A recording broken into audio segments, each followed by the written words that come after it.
Hello viewers, একদম একটা আপনার খাঁটি বাংলা মেশিন রিপেয়ার করলাম।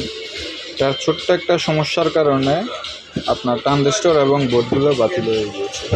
সেটা হচ্ছে অ্যালুমিনিয়াম ট্রান্সফরমার একত, দ্বিতীয়ত আপনার ট্রানজিস্টরগুলো কম দামি ট্রানজিস্টর ছিল বলতে গেলে। তো আবার তার ভিতরে ফ্যানগুলো নষ্ট হয়ে গিয়েছিলো। ফ্যান নষ্ট হয়েছে কারণ হচ্ছে যে অ্যালুমিনিয়ামের তারের লুপ ছেড়ে দিয়েছিল। লুপ ছেড়ে দেওয়ার কারণে আপনার এই ফ্যানগুলো বন্ধ হয়ে গেছে। ফ্যানগুলো বন্ধ হওয়ার কারণে সেট চলছে, কিন্তু আপনার অতিরিক্ত গরম হয়ে ট্রানজিস্টর নষ্ট হয়ে গিয়েছে। আমরা এটা রিপেয়ার করলাম, ট্রান্সফরমারটা রিপেয়ার করলাম। রিপেয়ার করার পর এখন সব কিছু করেছি। বোর্ড দুটোটা নতুন এবং ট্রানজিস্টরগুলো নতুন। আশা করি 100 চলবে, কোনো প্রকার কোনো সমস্যা হবে না। এখন আইপিএসে চলছে।